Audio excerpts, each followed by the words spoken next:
The water in the clay pot was cool, clear, and abundant.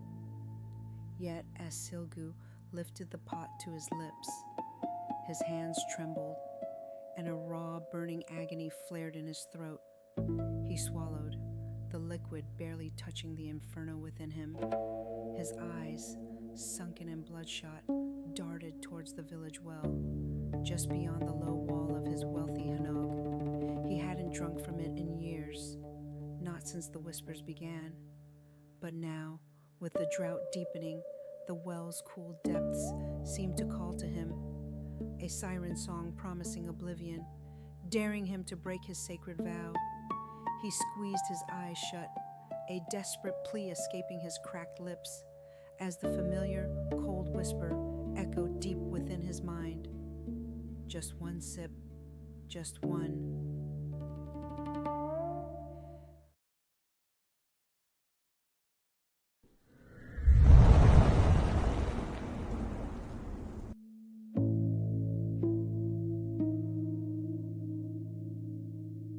That insidious voice was a constant companion now, but once, Chil-gu had known only the honest ache of physical labor. Years ago, before the fine silk and the full clay pots, he was just a well digger in a humble Chungcheong village. His face then was sun-weathered but full, his eyes clear. He lived with his wife and young son in a small thatched roof hanog, his days spent ensuring the village's lifeblood flowed. During a particularly harsh summer, the rains failed, and the village's main well, usually robust, began to falter. Its water level dropped daily, bringing fear to every household. The elderly villagers spoke of ancient droughts, of wells that dried up entirely, taking lives with them.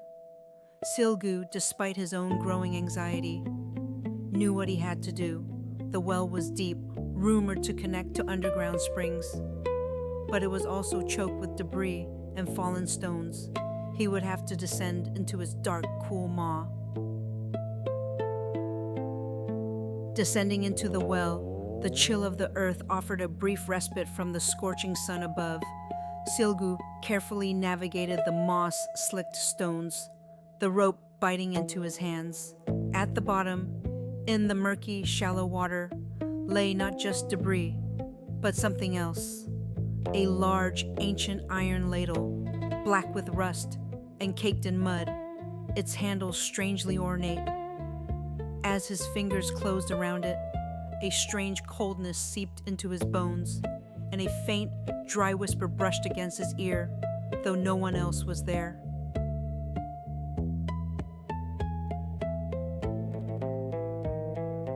Wealth beyond imagining, well digger, if you heed my words.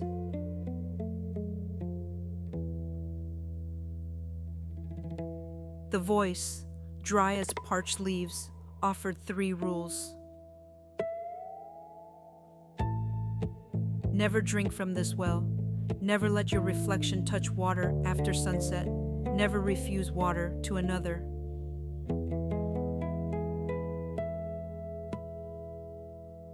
Chil-gu, desperate for a way to save his family and his village, clutched the ladle, its rusted metal now feeling strangely warm. He agreed, the promise of fortune blinding him to the insidious nature of the bargain. With the ladle now in his possession, Chil-gu's fortunes indeed began to change, with a speed that startled even him.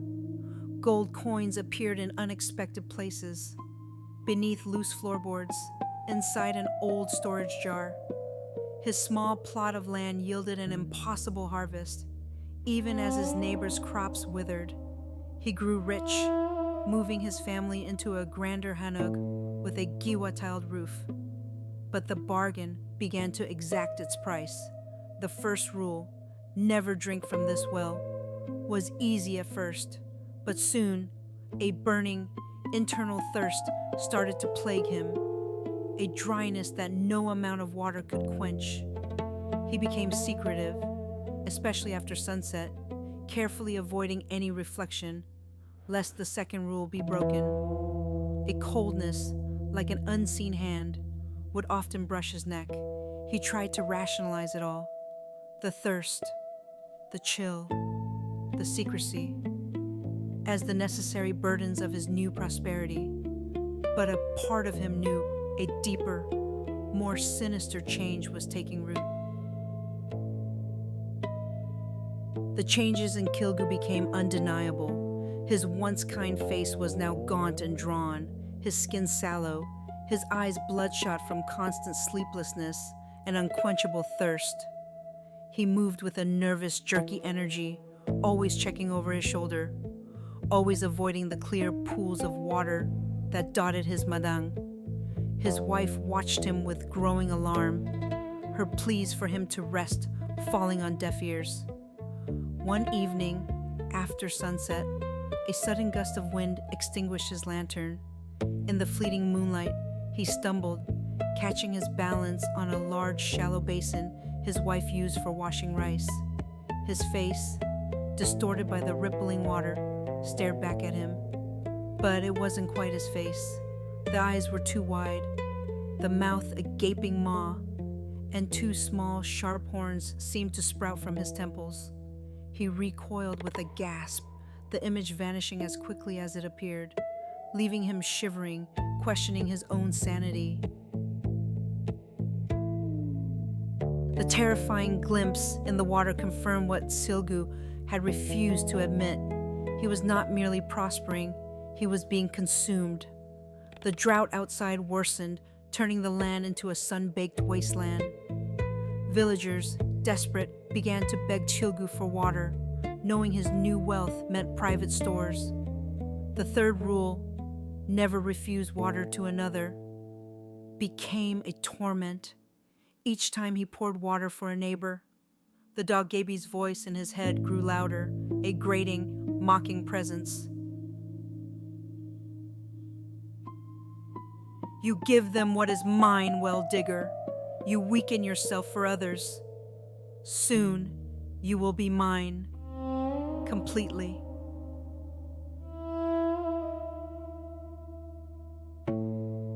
The voice was no longer a whisper, but a resonant thrum behind his eyes, a relentless pressure pushing him, always pushing him, towards the one place he was forbidden to go, the village well, where his bargain had begun. Drawn by the Dokkaebi's ceaseless command, Chil-gu found himself standing at the edge of the village well, its stone rim hot beneath his trembling hands. The water, a mere dark puddle at the bottom, seemed to shimmer with an unnatural light. He was so weak, so parched, his legs barely held him. The Dokkaebi's voice roared in his mind now, no longer a whisper, but a triumphant demand.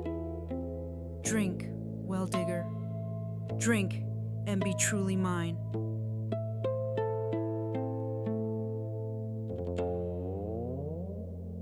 As if compelled by an invisible force, he leaned over the edge. In the muddy puddle, his reflection stared back. Not his own, but the full, hideous visage of the Dokkaebi. Crimson eyes, fanged maw, and long, twisting horns. It grinned, a silent, terrifying promise of complete consumption. He felt his will crumbling, his arm raising, reaching for the water that would steal his soul. Just as his fingertips brushed the cold, dark surface, a small, weak voice cut through the Dokkaebi's roar. Father, water, please.